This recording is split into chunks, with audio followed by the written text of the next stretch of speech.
जैसे कि last episode में हम लोगों ने देखा था कि आर्थर प्रोफेसर को ढूंढते ढूंढते एक क्लिफ के पास पहुंच गया था। यहाँ पर आर्थर अपने वाइंड एलिमेंट को यूज करते हुए प्रोफेसर ग्लोरी के जस्ट पीछे उस क्लिफ पर आ जाता है। कहा जाता है कि प्रोफेसर ग्लोरी जहाँ पर बैठी होती है वहां से सी का नजारा बहुत ही ज्यादा सुंदर दिख रहा होता है। आर्थर चलते चलते प्रोफेसर ग्लोरी के पास पहुंचता है। आर्थर जैसे प्रोफेसर ग्लोरी के पास पहुंचता है, प्रोफेसर ग्लोरी आर्थर को अपना आधा पौवा पकड़ा देती है। प्रोफेसर ग्लोरी से बोलता है कि तुम्हें क्या लगता है कि मैं यहाँ पर तुम्हारे साथ पौवा चढ़ाने के लिए आया हूँ। ये बोलने के बाद आर्थर तुरंत ही प्रोफेसर ग्लोरी से वो पौवा ले लेता है। दोगला साला।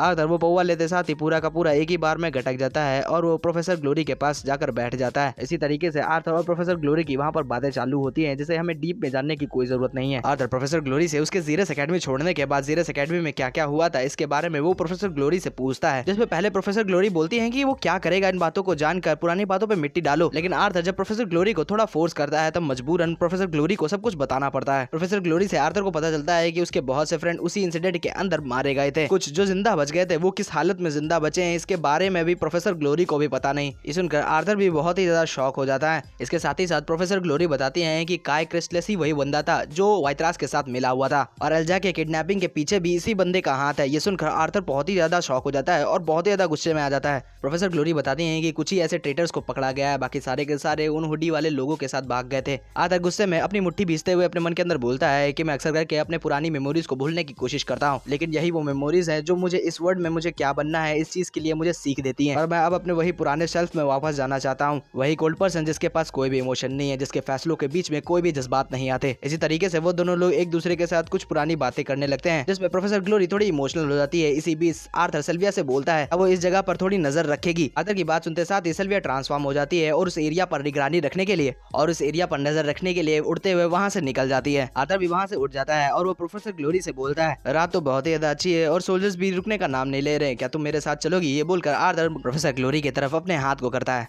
यहीं से सीन को सुबह आर्थर पर आता है। आर्थर वहां पर सो रहा होता है कि तभी वहां पर प्रोफेसर ग्लोरी आ जाती है। प्रोफेसर ग्लोरी वहां पर आर्थर के ऊपर से आर्थर का कंबल हटा देती है, जिसपे आर्थर प्रोफेसर ग्लोरी से बोलता है कि एज अ सुपीरियर मैं तुम्हें ऑर्डर करता हूं कि तुम मुझे थोड़ी देर और सोने दो, जिसपे प्रोफेसर ग्लोरी बोलती है कि नहीं ऐसा तो नहीं हो सकता। प्रोफेसर ग्लोरी अपने साथ में कुछ स्क्रोल्स को लेकर आई थी, जिन स्क्रोल्स को प्रोफेसर ग्लोरी आर्थर के ऊपर फेंक देती है। प्रोफेसर ग्लोरी बोलती है कि तुम ही वही थे ना जिसने कैप्टन ऑड्रे के साथ मीटिंग को सुबह के लिए पोस्टपोन किया था, इसीलिए जल्दी से मुंह धोकर रेडी होकर मीटिंग रूम के अंदर आओ, हमें मीटिंग करनी है। आर्थर उन स्क्रोल्स को पढ़ते हुए बोलता है कि मुझे इन सब को मीटिंग रूम में आने से पहले खत्म करना होगा। आर्थर शॉक होकर उन स्क्रोल्स को पढ़ ही रहा होता है कि तभी आर्थर के पीछे सिल्विया आ जाती है, जिसे अचानक से अपने पीछे देख आर्थर डर जाता है। आर्थर सिल्विया से बोलता है कि आखिरकार तुम क्या कर रही हो, मेरा सर बहुत ही ज्यादा दर्द कर रहा है। आर्थर सिल्विया से बोलता है कि आखिरकार क्या हुआ, जिसपे सिल्विया बोलती है क्या तुम्हें याद नहीं है कि कल रात क्या हुआ था? मैं तुम्हारी जिंदा लाश को घसीट कर यहाँ पर लेकर आई थी। जिसपे आर्थर ज्यादा कुछ नहीं करता, बस दांत फाड़ देता है। आर्थर सिल्विया से बोलता है कि इसको किनारे रखो और मुझे बताओ क्या कल तुम्हें कुछ मिला था? जिसपे सिल्विया बोलती है वहाँ पर बहुत ही ज्यादा शांति थी, एनिमी की कोई भी शिप का नामो निशान भी नहीं दिख रहा था, आगे बहुत ज्यादा फॉग थी इसलिए मैं गई नहीं, अगर जो मैं आगे जाती तो उन लोगों को पता चल जाता कि कोई ना कोई वहाँ पर आ रहा है। बस सिल्विया आर्थर को स्मेल करती है और आर्थर से बोलती है कि तुम्हें सच में नहाने की जरूरत है। यहीं से सीन चीजों को थोड़ी देर बाद पर आता है, जहाँ पर आर्थर अपने टेंट से बाहर आ गया था। सिल्विया भी उसके साथ में थी अपने फॉक्स फॉर्म में। वहां से निकलते हुए आर्थर की नजर सिड्री और जोना के ऊपर पड़ती है। सिड्री और जोना की भी नजर आर्थर के ऊपर पड़ जाती है। आर्थर को देखकर सिड्री और जोना तुरंत ही आर्थर को सैल्यूट करते हैं, जिसे आर्थर स्माइल करते हुए उन दोनों को हाथ दिखाता है और वहां से निकल जाता है।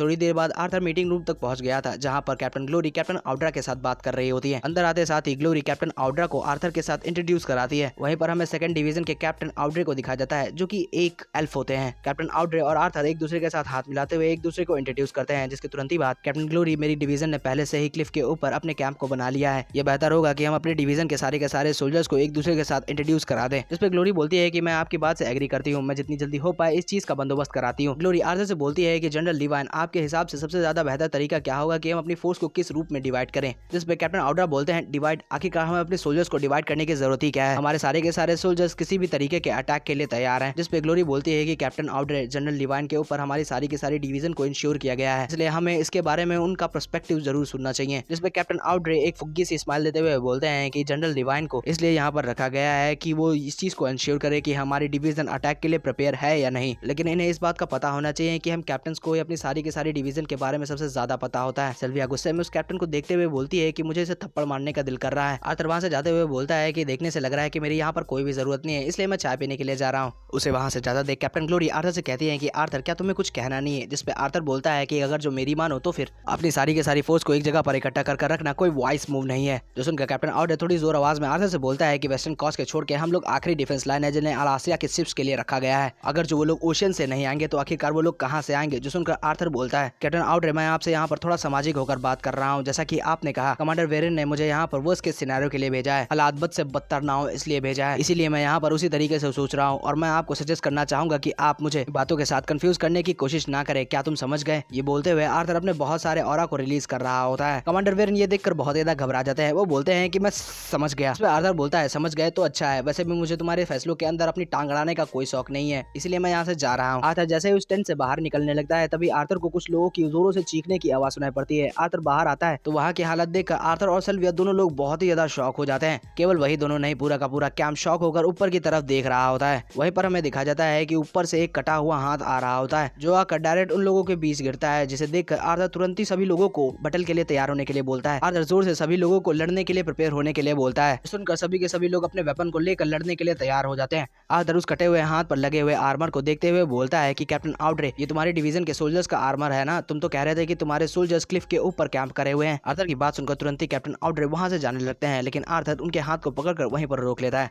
कैप्टन आउटरे बोलते हैं कि मुझे छोड़ दो, मेरे सोल्जर्स के ऊपर अटैक हुआ है, जब उनका लीडर मैं उनके साथ नहीं हूँ, आखिरकार मेरे बिना इस फाइट के अंदर उन्हें लीड कौन करेगा? आर्थर बोलता है कैप्टन आउटरे अगर जो तुम वहां पर अकेले गए तो तुम प्रोबेबली वहां पर मारे जाओगे, जो तुम्हारे सोल्जर्स के लिए और भी ज्यादा बुरा होगा। जो सुनकर कैप्टन आउटरे बोलते हैं तो तुम्हारे क्या कहने का मतलब है? अपने सोल्जर्स को अकेले उनके हाल पर छोड़ने दूं, उनकी फाइट को उनको अकेले लड़ने दूं। आर्थर बोलता है कि अनजानी लड़ाई में बेवकूफियों की तरह घुसने से बेहतर यही होगा, कैप्टन ग्लोरी को असिस्ट करते हुए उनके साथ में जाकर लड़ो। जो सुनकर कैप्टन आउटरे भी ना चाहते हुए आर्थर के हाथ से अपने हाथ को झटक लेते हैं और कैप्टन ग्लोरी के साथ लड़ने के लिए कैप्टन ग्लोरी की तरफ चले जाते हैं। आर्थर बोलता है कि ये कोई समय नहीं है यहाँ पर हीरो बनने का। ये बोलते हुए आर्थर घूमकर क्लिफ की तरफ देखता है जहां पर सारी की सारी फाइट चल रही होती है। वहीं से थोड़ी देर बाद आर्थर हमें बताता है कि कैप्टन ग्लोरी ने अपनी सारी की सारी फोर्स को छोटे छोटे ग्रुप्स के अंदर बांट दिया है। अब उन ग्रुप की फॉर्मेशंस को जानकर तुम क्या उखाड़ लोगे, इससे बढ़िया तुम ना ही जानो। आर्थर अपने मन के अंदर बोलता है कि हम लोग ड्वार्फ्स के बॉर्डर के बहुत ज्यादा करीब हैं, ये जरूर कोई बैंडेट्स या फिर ग्रुप हैं जो कि अलास्ट्रिया की तरफ होकर उनके लिए काम कर रहे हैं। पता नहीं क्यों मुझे ये महसूस हो रहा है कि कुछ ना कुछ तो गलत हो रहा है। इसी के साथ ही आर्थर कैंप के अंदर मैडम अस्त्रा के पास आता है। आर्थर मैडम अस्त्रा से पूछता है क्या वो ठीक है? इस पे अस्त्रा बोलती है कि मैं ठीक हूँ, कैप्टन ग्लोरी ने बोला है कि कुछ बेहतर ऑगमेंटर कैंप के अंदर रहकर उन्हें होल्ड करेंगे। सुनकर आर्थर बोलता है ठीक है मैं यहाँ से निकल रहा हूँ। ये बोलकर आर्थर वहाँ से जाने लगता है। आर्थर सिल्विया से रेडी होने के लिए बोलता है, जो सुनकर सिल्विया बोलती है क्या सच में इतने सारे लोगों के बीच में मैं यहाँ पर ट्रांसफॉर्म हो जाऊँ? जो सुनकर आर्थर बोलता है कि हमारे पास टाइम नहीं है सिल्विया, हमें जितनी जल्दी हो पाए जानना होगा कि आखिरकार चल क्या रहा है। जो सुनकर सिल्विया वहाँ पर तुरंत ही ट्रांसफॉर्म होना चालू हो जाती है। सिल्विया जैसे ही वहाँ पर ट्रांसफॉर्म होती है सारे के सारे कैंप के लोग उसे देखकर बहुत ज्यादा शॉक हो जाते हैं। कई बार हमें सिल्विया को दिखाया जाता है जो बादलों को चीरते हुए बड़ी तेजी से आसमान में जा रही होती है। सिल्विया आर्थर से बोलती है कि आर्थर इससे पहले कि हम लोग लड़ाई में उतरे मैं तुम्हें कुछ बताना चाहती हूँ, बहुत ही ज्यादा लिमिटेड रूप में तुम्हारी इस लड़ाई के अंदर साथ दे सकती हूँ।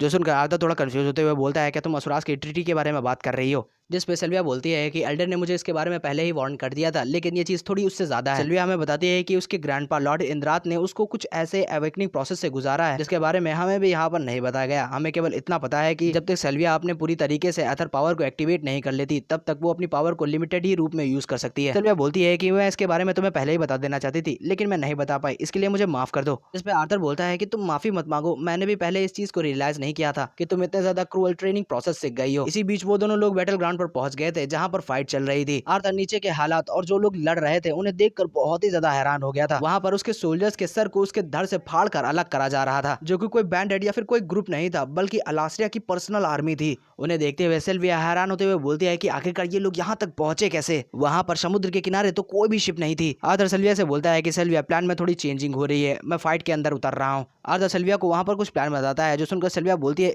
क्या तुम क्या कह रहे हो? अगर जो तुम किसी तरीके के खतरे में आ गए तो तुम्हारी मदद करने के लिए मैं वहां से बहुत ही ज्यादा दूर होंगी, इतनी दूर से मैं तुम्हारी मदद करने के लिए वहां से नहीं आ पाऊंगी। इस पे आर्थर बोलता है कि सिल्विया मुझे महसूस हो रहा है कि अगर जो मैं इस फाइट के अंदर नहीं उतरा तो ग्लोरी के ट्रुप्स के साथ भी ये लोग इस फाइट को नहीं जीत पाएंगे। अगर जो मेरा शक सही है तो ये लड़ाई इतनी भी ज्यादा सिंपल नहीं होने वाली जितना कि हम लोग सोच रहे हैं, और तुम ही अकेली हो जो वहां पर जाकर वापस भी आ सकती हो। जिस पे सिल्विया ना चाहते हुए मान जाती है। सिल्विया बोलती है कि ठीक है, लेकिन अगर जो मुझे महसूस हुआ कि तुम्हारी जान खतरे में है तो मैं बीच रास्ते से वापस आ जाऊंगी और तुम्हें यहाँ से लेकर वापस चली जाऊंगी, भले ही तुम कॉन्शियस या अनकॉन्शियस ही क्यों ना हो। जो सुनकर आर्थर ठीक है बोलकर सिल्विया के ऊपर से छलांग लगा देता है और सिल्विया बड़ी तेजी से उड़ते हुए कहीं को निकल जाती है। वहीं पर हमें बैटलफील्ड पर दिखाया जाता है जहां पर कैप्टन ग्लोरी ने अपने सारे के सारे फोर्स को कैप्टन आउटर के ग्रुप के साथ मिलाकर एनिमीज के ऊपर अटैक कर देती है। तभी कैप्टन ग्लोरी अपने पीछे किसी की प्रेजेंस को महसूस करती है, जिसे महसूस करते साथ ही कैप्टन ग्लोरी अपनी स्वॉर्ड को पीछे घुमाकर उस बंदे के ऊपर अटैक कर देती है। अभी हमें वो पर्सन को दिखाया जाता है जो कि कोई और नहीं बल्कि आर्थर ही होता है। कैप्टन ग्लोरी आर्थर को देखते हुए बोलती है कि तुम पगला गए हो क्या? मर जाते अभी तो। बाकी सब छोड़ो, ये बताओ तुम आखिरकार यहाँ पर क्या कर रहे हो? मैंने देखा था कि तुम अपने बॉन्ड के ऊपर उड़ते हुए कहीं को जा रहे थे। आर्थर बोलता है कि तुम्हें क्या लगता है कि मैं अपने सबऑर्डिनेट्स को यूं ही छोड़कर कहीं चला जाऊंगा। और रही बात सिल्विया की, तो उसको मैंने एक इंपॉर्टेंट मिशन के ऊपर भेजा है। वहीं पर हमें उस बैटलफील्ड का सीन दिखा जाता है जहां पर वाइट त्रास अपने म्यूटेंट्स के साथ उन लोगों के सोल्जर्स के ऊपर लगातार अटैक कर रहे थे। तभी वहां पर एक वाइट त्रास अपने म्यूटेंट के ऊपर से कूद कर नीचे सोल्जर के ऊपर अटैक कर देता है और एपिसोड यहीं पर खत्म होता है। अगला एपिसोड जल्दी आने वाला है, इसलिए तैयार रहना और कमेंट नहीं रुकने चाहिए, वरना जानते हो ना क्या होगा।